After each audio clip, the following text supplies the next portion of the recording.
साथियों, आप सभी का इस प्लेटफॉर्म पर स्वागत है। यहाँ पर हम लोग आगामी परीक्षाओं के लिए करंट अफेयर देख रहे हैं और इसी कड़ी में यूटेरिया के द्वारा जो प्रैक्टिस सेट करंट अफेयर की है उसको यहाँ पर सॉल्व कर रहे हैं और इसका जो 10वां प्रैक्टिस सेट है उसको यहाँ पर देखेंगे। तो चलिए प्रारंभ करते हैं। राष्ट्रपति द्रौपदी मुर्मू द्वारा किस राज्य की दो नर्सों शशिकला पांडे और गंगा जोशी को फ्लोरेंस नाइटिंगेल अवार्ड 2021 सम्मानित किया गया?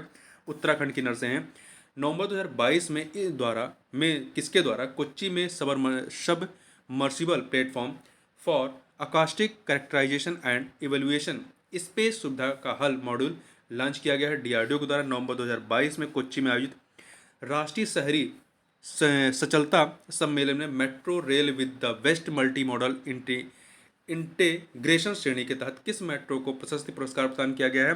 दिल्ली मेट्रो को 22वें विधि आयोग का अध्यक्ष के रूप में हाल ही में किसे नियुक्त किया गया? न्यायमूर्ति सेवानिवृत्त न्यायमूर्ति ऋतुराज अवस्थी को फोर्ब्स की विश्व के सर्वश्रेष्ठ नियोक्ता रैंकिंग 2022 के अनुसार निम्नलिखित में से कौन भारत का सर्वश्रेष्ठ नियोक्ता है? रिलायंस इंडस्ट्रीज है।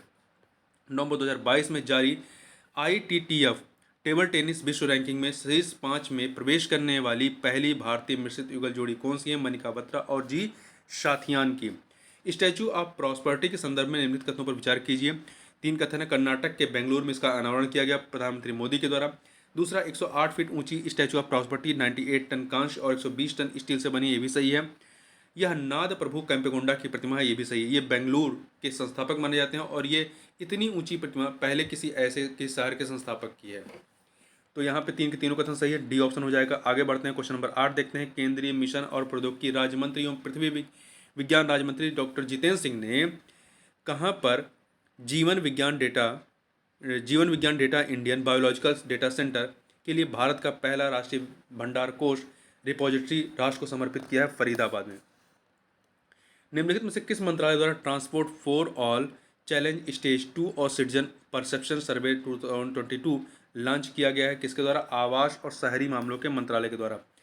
8 से 11 दिसंबर 2022 तक 9वीं विश्व आयुर्वेद कांग्रेस और आरोग्य एक्सपो 2022 का आयोजन किस राज्य में किया गया? गोवा में। समुद्र तल से करीब 15,256 फीट ऊपर स्थित विश्व का सबसे ऊंचा मतदान केंद्र ताशीगंज किस राज्य या केंद्र शासित प्रदेश में स्थित है? तो ये आपका हिमाचल प्रदेश में है। ई अपशिष्ट प्रबंधन नियम 2022 के संबंध में कौन सा कथन सत्य है? पर्यावरण, वन और जलवायु परिवर्तन मंत्रालय द्वारा इस नियम को अधिसूचित किया गया, सही है। ई कचरा प्रबंधन नियम 2022 के तहत जारी नवीन नियम को 1 अप्रैल 2023 से लागू किया जाएगा, ये भी सही है। नए नियमों के तहत ई कचरा के रूप में वर्गीकृत वस्तुओं की संख्या 21 से बढ़ाकर 106 कर दी गई, ये भी सही है। सभी के सभी सही है, डी ऑप्शन। सड़क परिवहन और राजमार्ग मंत्रालय ने किस शहर में देश का पहला मल्टी मॉडल लॉजिस्टिक पार्क स्थापित करने का ठेका RIL को दिया है? तो चेन्नई ने। 19वें आसियान भारत शिखर सम्मेलन के संदर्भ में निम्नलिखित कथनों पर विचार कीजिए। 2 कथन। इसका आयोजन कंबोडिया के नोम पेन्हू में किया गया, जो उसकी राजधानी, सही है। उपराष्ट्रपति श्री जगदीप धनखड़ ने भारतीय प्रतिनिधिमंडल का नेतृत्व किया, ये दोनों कथन सही है, सी ऑप्शन। आगे बढ़ते हैं। भारतीय अंतर्राष्ट्रीय फिल्म महोत्सव इफ्फी के 53वें संस्करण समारोह में प्रसिद्ध स्पेनिश फिल्म निर्देशक कार्लोस शौरा, जिनका नाम कार्लोस शौरा है, को प्रतिष्ठित सत्यजीत रे लाइफ टाइम अचीवमेंट पुरस्कार से सम्मानित किया गया। युवा मामले और खेल मंत्रालय द्वारा मेजर ध्यानचंद खेल रत्न पुरस्कार 2022 के लिए भारतीय खिलाड़ी शरत कमल अचंता को चुना गया। उनका संबंध किस खेल से है? तो इनका एक सेकेंड, इनका जो संबंध है वो टेबल टेनिस से है।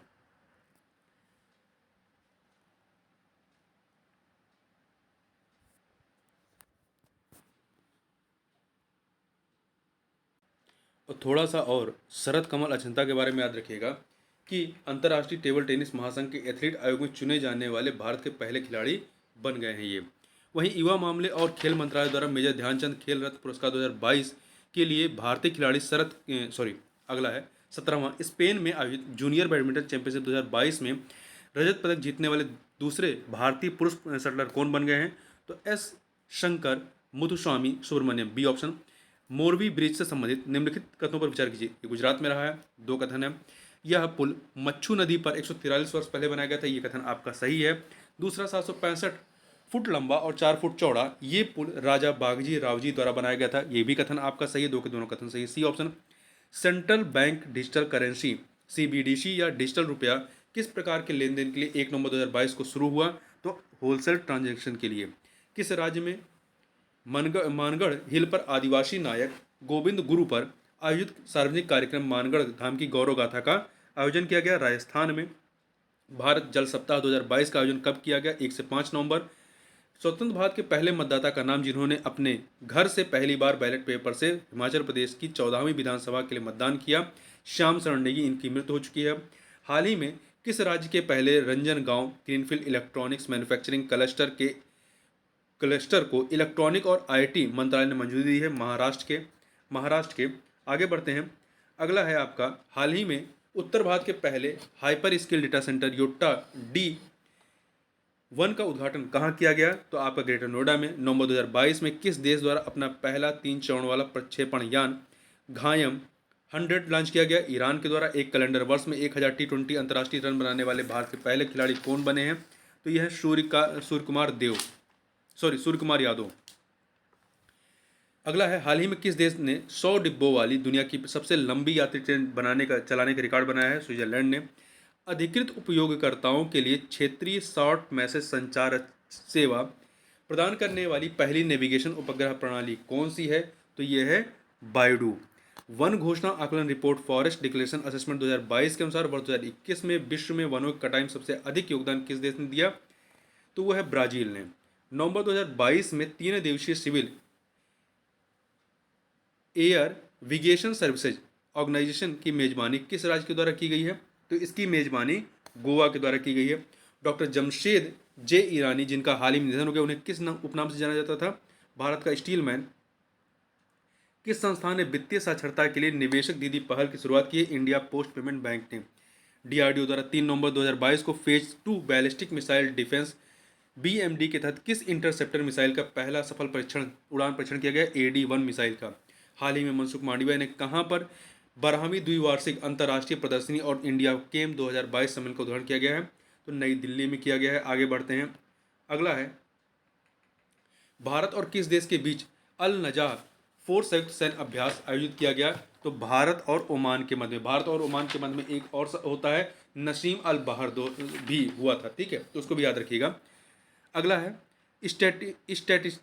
स्टेटिस्टा इन्फोग्राफिक की report the world's biggest employers with the most personal world report के अनुसार 2.92 मिलियन लोगों के साथ दुनिया का सबसे बड़ा नियोक्ता कौन है? तो यह है भारत का रक्षा मंत्रालय।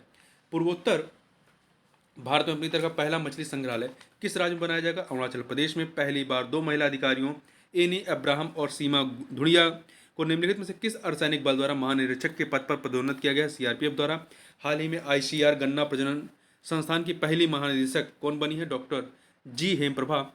अदानी ग्रीन एनर्जी द्वारा किस राज्य में 750 मेगावाट का दुनिया का सबसे बड़ा पवन सौर हाइब्रिड पावर प्लांट स्थापित किया गया है?